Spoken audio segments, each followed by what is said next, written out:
one of the most unusual services that we ever have during the church year, is it not? It's a service of juxtapositions. We start out in almost total darkness, and you have to stand there holding a candle so that you can even see the bulletin that you have.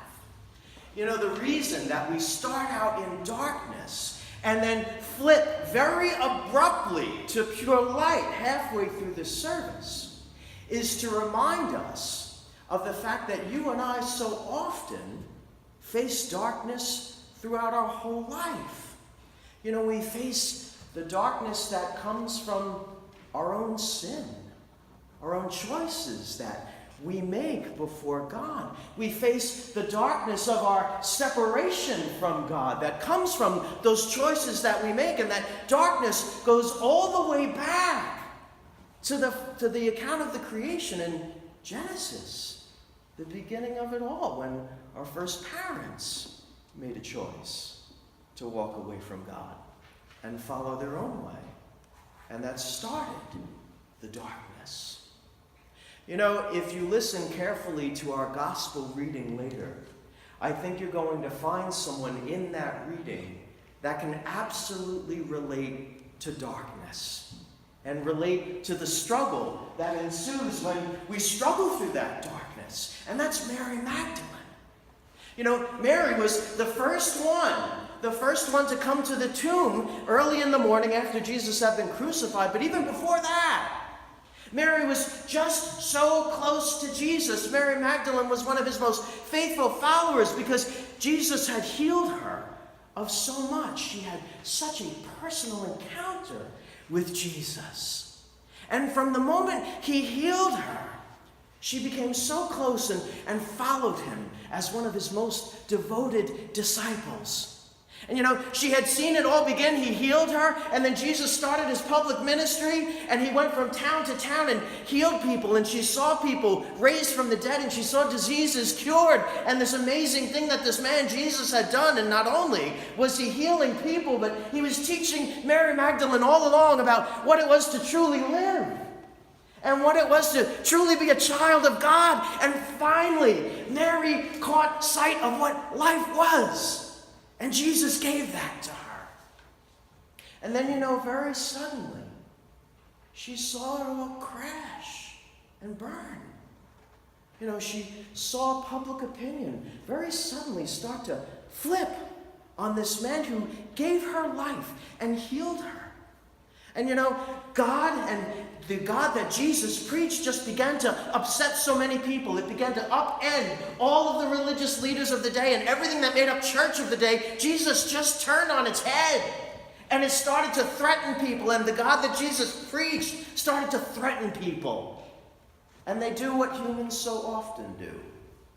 They got rid of him to quiet it down.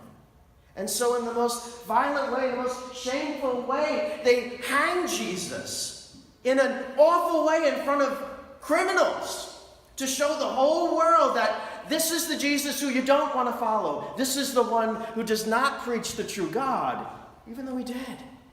And so he died. And you know, Mary Magdalene stood by watching all of that happen. Mary Magdalene saw Mary, the mother of Jesus, weeping at the cross when Jesus died.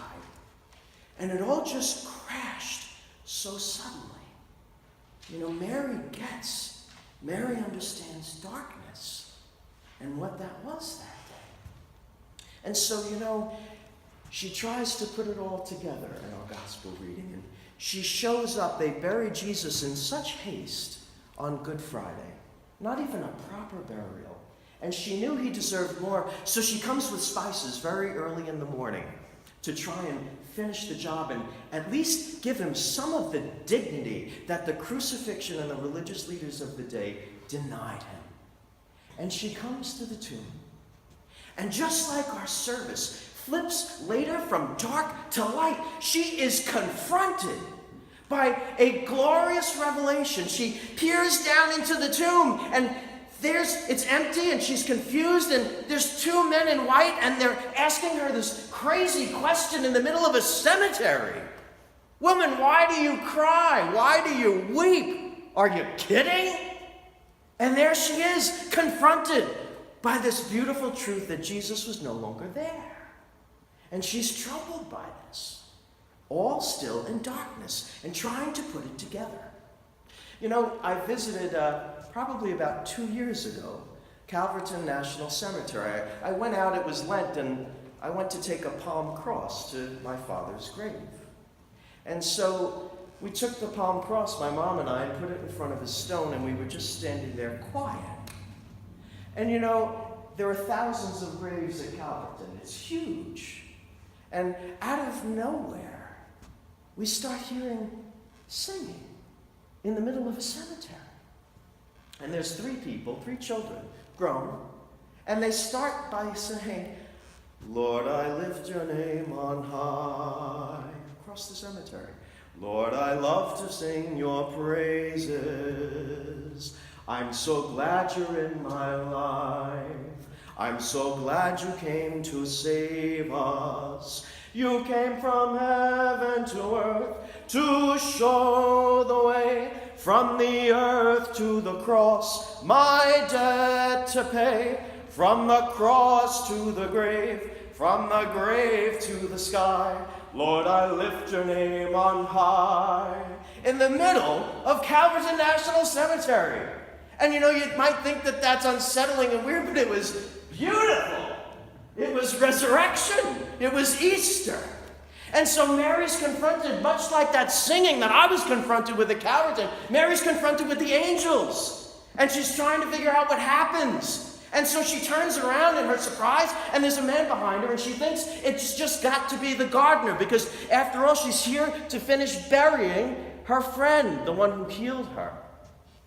And the man says one word, and it turns the whole chemistry on its head. He says her name, Mary. And right then and there, her grief, her darkness is confronted by this marvelous truth that the very one that she saw die in the most vicious way was there. The one who healed her was back. And she's elated and bewildered and confused all at the same time. And it says, don't touch me, for I have not yet ascended to the Father. And you know, Mary didn't realize it just then. But the fact was that Jesus was there dying not for his own sin on the cross the day before, but for Mary's. And not for just Mary's, but yours and mine. Mary didn't realize just yet that beautiful power that Jesus' mission was, and that was to fix death for you and I, to fix the darkness that you and I so often confront and experience, and to be there with us through it. And not only that, but to take it on the cross, all of our darkness, all of our sadness, all of our struggle and our death, and break it from the inside out, so that our darkness, just as you will see later, is turned on its head. And so that people, from the moment he rose until now, can know that their story, our story, doesn't end on Good Friday. For the story of every believer in Jesus, your story doesn't end on Good Friday.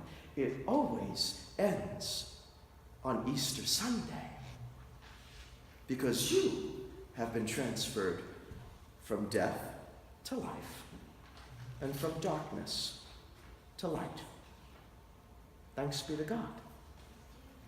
Amen.